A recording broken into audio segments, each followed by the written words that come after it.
مجاهدین امارت اسلامی است در مرز اسلام قلعه در حالت آماده باش با ایرانیان. سپاه و ارتش و نظامیان آتش نشانی همه چی هم دارن میرن لب مرز. د طالبانو لخوا د ایرانی ځواکونو پوځي ګاډي نیول ایرانیان غوسه کړي.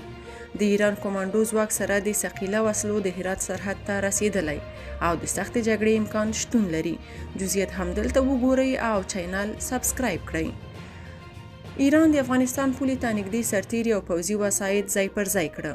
په اسلام کلا بندر کې د اسلامي امارت او ایراني پوله ساتو ځواکونو ترمنځ د شخړو په لړ کې ایراني رسنۍ خبر ورکړی چې دغه هیواد له افغانستان سره پولې ته نږدې ګڼ شمېر پوځیان ځای پر ځای کړي دي. د رسنۍ له لوري په خپرو شویو ویډیوګانو کې ښکاري چې ګڼ شمېر ټانکونه او نور پوځي وسایط افغانستان سره پولې ته نږدې په دوغارون سیمه کې د حرکت په حال کې دي او دغه هیواد پوځیان پولې ته نږدې ځای پر ځای شوي دي.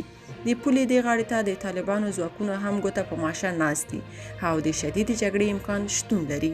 تر اوسه ایراني او د افغانستان چارواکو په دې اړه په رسمي توګه څه نه دي ویلي. هرات کې د اسلام کلا بندر د شنبې پر ورځ د غویي په 3 نیټه د ایران او د اسلامي امارت د پوله ساتو ځواکونو ترمنځ د شخړې له امله په لنډمهاله توګه وتړل شو.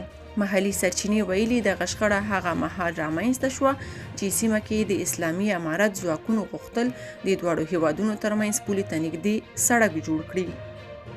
د سرچینې په وینا ایراني پوله ساتو ځواکونو دغه سړک د جوړېدو مخنیوي لپاره سیمې ته دننه شوي وو چې د اسلامي امارت د ځواکونو له لوري یې مخه نیول شوې وه.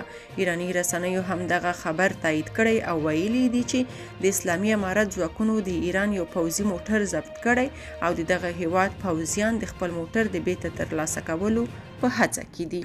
تاسو په دې اړه څه نظر لرئ؟ کومنټ کې شریک او چینل سبسکرایب کړئ.